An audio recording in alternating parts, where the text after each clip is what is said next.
एक ब्राह्मण थे तो तीर्थ यात्रा करना चाहते थे। उनके लड़के थे पर उनकी ज्यादा आज्ञा नहीं पालन करते थे, तो सोचा कि बूढ़ा अकेले तीर्थ यात्रा कैसे कर पाऊंगा। तो एक गरीब ब्राह्मण का लड़का था, उससे कहा कि भैया तू इधर उधर नौकरी के लिए भटकता, अगर तू मुझे तीर्थ यात्रा करवा दे तो मैं तेरी खान पान की व्यवस्था और धनराशि भी दे दूंगा। ब्राह्मण ने कहा चलो अच्छा है, आपके साथ तीर्थों का भी दर्शन होगा। तो जहां जहां जाना चाहते थे उन जवान ब्राह्मण बूढ़े ब्राह्मण को ले गया, तीर्थ दर्शन कराती हो। जब ब्रज धाम आया तो उसको बहुत बुखार आ गया बूढ़े को। उसने बहुत सेवा की, जैसे मतलब माता अपने बच्चे की सेवा करती है, ऐसे सब सेवा की उस जवान ब्राह्मण ने। बड़ा द्रवित हुआ बूढ़ा ब्राह्मण, धनी ब्राह्मण था वो। तो गोपाल जी के दर्शन जब करने गया तो उसने कहा बेटा तुमने बहुत सेवा की है, तुम्हें क्या दे सकता हूं? मेरे एक बेटी है, बहुत सुंदर है बेटी और बहुत धन संपत्ति है, मैं तुम्हें दूंगा। बोले देखो बाबा तुम तो यहाँ बोल रहे हो, घर में तुम्हारे जवान लड़के हैं, हमारी पिटाई करेंगे। बोले हम गोपाल जी को साक्षी करके कहते कि अपनी बेटी का ब्याह तुम्हारे से करवा दूंगा और संपत्ति भी दूंगा। बात हो गई। तीर्थ यात्रा करवा के जब घर पहुंचा तो बूढ़े की हिम्मत नहीं कि बात कर सके लड़कों के सामने, क्योंकि बेचारा गरीब ब्राह्मण का लड़का महीना भर सोचता रहा कि कभी न कभी तो सूचना दे। वो तो सूचना ही नहीं, तो घर गया उनके और बोला देखो बाबा आपने कहा था कि तुम्हारे लड़कों ने धक्का लगाया और 2-4 थप्पड़ लगाए कि तेरी सामर्थ्य क्या है कि तू मेरी बहन से ब्याह करने की बात सोच सके। बोले नहीं बाबा ने कहा था। अब लड़कों की वो स्वरूप देख करके बाबा बदल गए। उनका हमें नहीं याद है कि हमने कुछ कहा था। अब उसने कहा अरे नहीं तुमने तो गोपाल जी के सामने कहा था। उनका हमें याद ही नहीं कि हमने तुमसे कुछ कहा है। पीट के भगा दिया। अब उस लड़के को इस बात का बुरा लगा कि तीर्थ यात्रा करके आया और कह रहा कि मुझे याद नहीं है। अब मैं अपनी तरफ से तो कहा नहीं था ब्याह करने की, और इसने हमारा अपमान भी करवाया, अब तो ब्याह करके ही रहेंगे। उसके जिद चढ़ गई।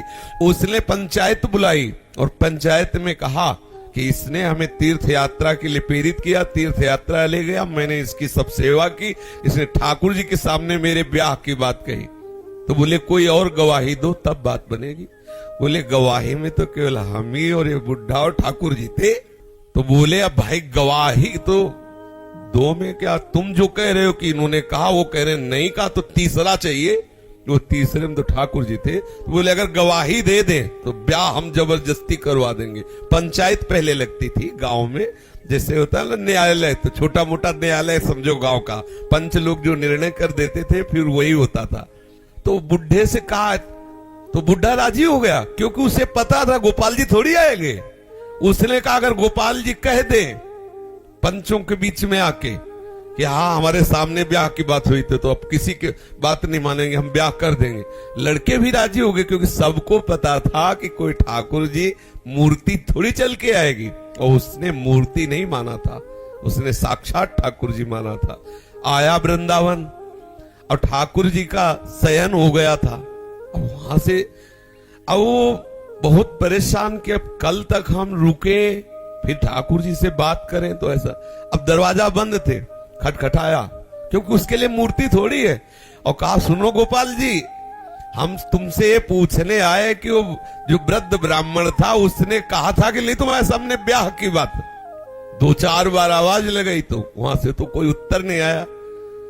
फिर बहुत जोर से बोला भड़बड़ा के देखो हम तुम्हें चैन से सोने नहीं देंगे, हम पैदल चल के आए, भूखे हैं और आप ब्याह की समस्या है और आपको इसका उत्तर दे। छोटी मोटी बात होती तो छोड़ देते, ब्याह की बात है। ठाकुर जी ने अंदर से कहा मूर्ति कहीं चलती है, वहां चल के जब बोले मूर्ति बोलती तो चलेगी क्यों नहीं। ठाकुर जी फंस गए। ठाकुर जी ने अंदर से कहा कि कहीं मूर्ति वहां जाके थोड़ी उड़ीसा में वहां जाके साक्षी थोड़ी देगी, मूर्ति चलती थोड़ी है। बोले महाराज जब मूर्ति बोलती है तो चलेगी क्यों नहीं। अब ठाकुर जी विवश हो गए। ठाकुर जी बाहर निकल के आए और सब सेवक लोग सुला के गए थे। समझो कितना भाव में दम है। उसने देखा बहुत सुंदर गोपाल जी साक्षात ठुमुक ठुमुक कर करके आए, नौ किशोर। बोले देखो हम चलने के लिए तुम्हारे भाव के कारण राजी तो है, लेकिन भोग राग की व्यवस्था, क्योंकि हम वृंदावन के ठाकुर, हमें तो चक माल चाहिए। हमको चना चबेना में तो रुकने वाले है ले, रबड़ी गुलाब जामुन ये सब चक चाहिए। तो बोले देखो कुछ रुपया तो है, अब शादी का चक्कर, इसलिए व्यवस्था तो तुम्हारी बनाएंगे ही हम। तो बोले कैसे चलोगे? बोले चलेंगे तो हम पैदल ही, आगे आगे तुम चलना, पीछे पीछे हम चलेंगे, थोड़ी थोड़ी देर में कुछ भोग लिए रहना, हमको भोग लगा देना। बोले अब हम चले और तुम आ रहे हो कि नहीं आ रहे हो ये मुझे कैसे पता चलेगा? बोले नूपुरों की ध्वनि तुम्हें सुनाई देगी, अगर पीछे मुड़ के देख लिया तो जहां से मुड़ोगे वही हम खड़े हो जाएंगे, आगे नहीं चलेंगे। बात तय हो गई, चल दिए ठाकुर जी। अब आप देखो क्या मूर्ति है। अब वो बीच बीच में भोग लगाता हुआ जब अपने गांव के नजदीक पहुंचा तो सोचा केवल नूपुरे बज रहे कि आ भी रहे हैं। मुड़ के देखा तो ठाकुर जी खड़े। बोले चलो, बोले अब नहीं, अब सबको लिवा के यहीं लाओ, क्योंकि हमारा तुम्हारा वादा था। तो बोले कोई बात। गांव में दौड़ता हुआ गया, सबसे हल्ला मचाया, वृंदावन के ठाकुर पधारे साक्षी देने के लिए। अब तो भीड़ इकट्ठा, साक्षात ठाकुर। अब सब पंच आ गए, तो अब पंचों के सामने बुढ़े को कुछ बोलने की हिम्मत नहीं रही। ठाकुर जी ने सबके सामने उस भक्त की वचन रक्षा के लिए बोले और कहा हमारे सामने का ब्याह हुआ। अब आप सोचो, अगर ये कोई बात सतयुग की नहीं है, ये बात सतयुग की नहीं है, ये कलयुग की ही बात है।